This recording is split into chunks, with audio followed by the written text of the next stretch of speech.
Hello అండి, welcome to అత్తమ్మ రుచులు. ఈరోజు వీడియోలో గుంటూరు స్పెషల్ నిమ్మకాయ కారం ఎంత టేస్టీగా ఉంటుందంటే మనకి రైస్లోకి, టిఫిన్స్లోకి, అలానే మన స్నాక్స్లోకి ప్రతి ఒక్క దానిలోకి ఈజీగా అయిపోతుందన్నమాట. ఇది కేవలం 2 నిమిషాల్లో ప్రిపేర్ చేసుకోవచ్చండి. అది ఏ విధంగా ప్రిపేర్ చేసుకోవాలో చూసేయండి.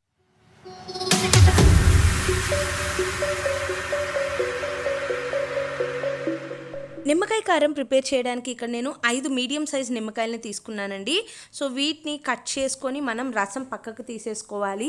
ఈ నిమ్మకాయ కారం అనేది ఎంత రుచిగా ఉంటుందంటే మనకి జ్వరం వచ్చినప్పుడు, నోటికి పుల్లగా తినాలి అనిపించినప్పుడు, అలానే కడుపుతో ఉన్న వాళ్ళు, ఇక ఒకటేంటండి, నిమ్మకాయ అంటే నిమ్మకాయ పచ్చడి, నిమ్మకాయ కారాలు అంటే ఎవరికి తినాలి అనిపించదు చెప్పండి. నాకు ఇది చేస్తూ ఉండగానే ఎప్పుడెప్పుడు తింటానా అన్నట్టు నోరు ఊరిపోతూ ఉందన్నమాట. సో నేను ఇలా ఇత్తనాలు ఏమీ లేకోకుండా తీసేసుకొని ఆ రసాన్ని ఒక గ్లాస్లోకి పిండేసుకుంటున్నాను. ఈ 5 కాయల రసాన్ని మనం ఇలా జాగ్రత్తగా పిండుకోవాలండి, పల్పుతో సహా. మళ్ళీ మనం విత్తనాలు వేసేసుకొని వడకట్టుకోవచ్చు కదా అనుకుంటే పల్పు వేస్ట్ అయిపోతుందండి. ఈ నిమ్మకాయ కారంలో మధ్యలో ఆ నిమ్మకాయ పల్పు తగులుతూ ఉంటే చాలా రుచిగా ఉంటుంది. చూడండి, నేను వీడియో క్లిప్పింగ్లో చూపిస్తున్న విధంగా నేను పల్ప్తో సహా గ్లాస్కి ఇలా రుద్ది తీసేసుకుంటున్నాను అన్నమాట. ఇలా నేను 5 నిమ్మకాయలని రసం తీసుకుంటే ఒక గ్లాసుడు, చిన్న టీ గ్లాసుడు రసం వచ్చిందండి. దాన్ని ఒక బౌల్లోకి యాడ్ చేసుకుంటున్నాను. 5 నిమ్మకాయల రసానికి నేను ఇక్కడ 5 టేబుల్ స్పూన్ల కారాన్ని యాడ్ చేసుకుంటున్నాను. మీ కారాన్ని బట్టి అండి, నాది స్పైసీనెస్ని బట్టి నేను కొలత ప్రకారంగా చెప్తున్నాను. అలానే 1 టేబుల్ స్పూన్ సాల్ట్ కూడా యాడ్ చేసుకొని 1/2 టీ స్పూన్ పసుపు యాడ్ చేసుకుంటున్నాను.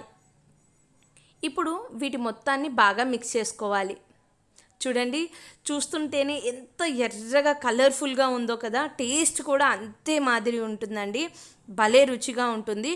సో ఇలా మిక్స్ చేసేసుకున్న తర్వాత చూడండి, మనకి ఈ కారం అనేది 6 నెలల పాటు ఫ్రిడ్జ్లో పెట్టుకుంటే నిల్వ ఉంటుందండి. మీరు బయట పెట్టుకున్న నెల రోజుల పాటు నిల్వ ఉంటుంది.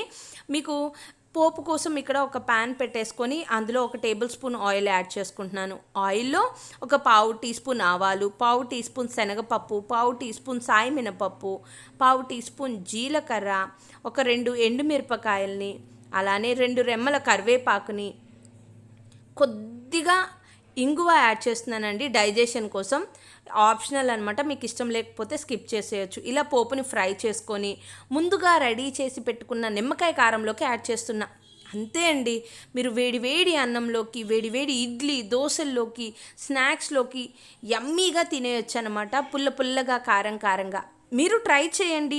మా గుంటూరు స్పెషల్ నిమ్మకాయ కారాన్ని ట్రై చేసి టేస్ట్ ఎలా వచ్చిందో నాకు కామెంట్ చేయండి. నా ఈ వీడియో మీకు బాగా నచ్చింది కదా, అయితే ఇప్పుడే లైక్ చేసి షేర్ చేయండి. Thank you for watching.